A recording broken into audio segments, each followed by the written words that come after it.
it's Troy TXRC Productions, CheFPV, coming to you live from Austin, Texas, and we got the DJI Phantom 4. We did a trusty, tried and true long-range test against a stock 3DR Solo. We took and actually flew both at the same time using the same companion device. How? Interestingly enough, because Solo uses Wi-Fi connectivity to connect to the companion app and through the radio, and the DJI Go app utilizes USB, I literally had both apps running and was controlling both copters' cameras from both apps by triggering back and forth. Now, I will say one thing that was disabled was notifications were not coming through. I don't know if it's because I do have most of my notifications turned off on my tablet because it's dedicated to flying. But yeah, I actually controlled both cameras. So what I did was I actually took off with the DJI Phantom 4, let it hover behind us, and then I took off with the 3DR Solo. I then shot off with Solo as fast and far as I could. I raised it up to about 200 feet in altitude, and I just went. I knew about where it was going to cut out with the stock rubber duckies, and in fact, so we got 2,055 feet, and then it triggered at 203 feet in the air an RTH.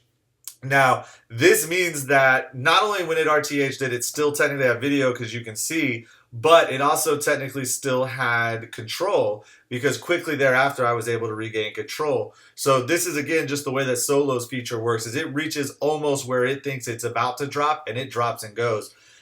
Similarly enough, you know, I haven't flown a P3 well or long enough or enough to know for sure, but the Phantom 4, I believe, adopted a similar type failsafe now where it actually, the two times that I've gotten it out of range, it technically says just video isn't available. Do I want to come home?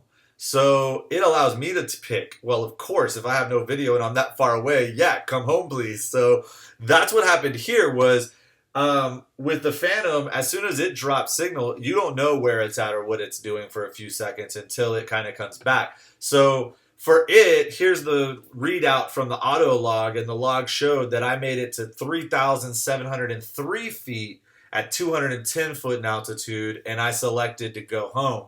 So that's today's, thoughts and review is I basically made it approximately 1,650 feet more on the P3 than I did, or look at me, the P4, the Phantom 4, than I did on the Solo.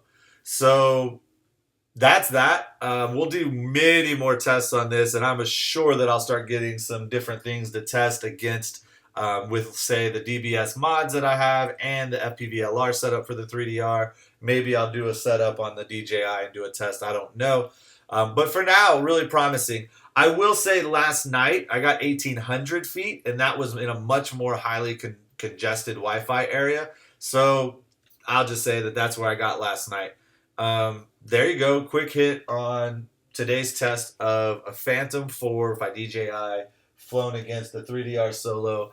And that whole using the same app thing, this is going to get real fun real fast because I'm actually going to do an autonomous flight with the Solo next time where I plan a flight and then I'm going to chase that bad boy down with the Phantom, and we're going to see. How about a long range test or video transmission range test off of that? That would be really fun. So yeah, fly safe, fly smart, know before you fly DJI, fly 3DR, fly whatever, just go fly and have fun, guys. CheFPV out.